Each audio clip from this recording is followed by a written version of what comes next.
Fallout 4's third DLC is a great way to get back into the game if you dropped off after the main storyline ended. Fallout 4 brings you into a new world, with so much to do, but with so little variety in the quests after you go through the first 10 or so hours of it.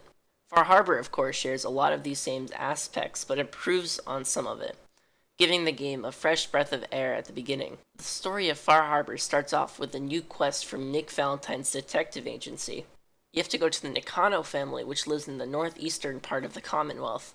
They bring you a quest to find their daughter, Kasumi, who has disappeared. All they know is that she had contact with some mysterious people after she fixed up her radio to working condition. After searching the area, you find that she is left to a synth refuge community called Arcadia, located in Far Harbor, Maine.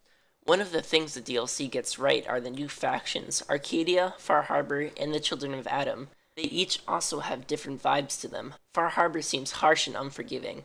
Arcadia seems hopeful, and the Children of Adam just seem a little bit creepy. The leaders of all these factions, especially Dima, the leader of Arcadia, are especially interesting in themselves, pushing the story forward through your choices that overall made me feel that I made the correct decision, and that I would have done the same thing if I was actually in that situation.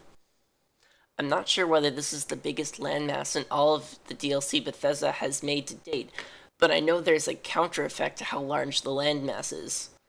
Most of the map is roads, with few points in between your destination to keep things interesting along the way.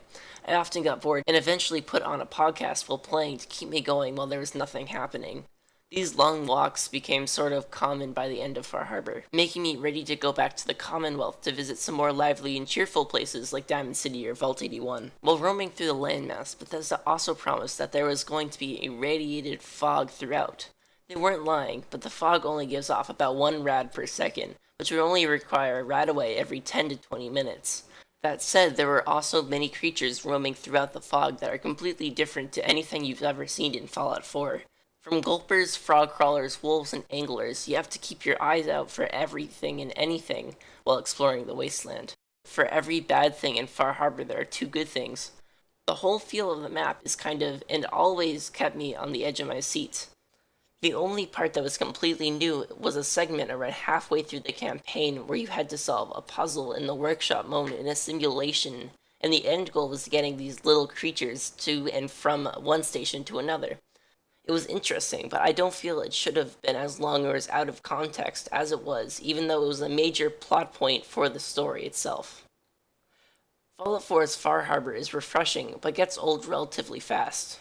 I left the main questline ready to move on, but my time spent was well worth it. The game really brings somewhat of a dead environment to life.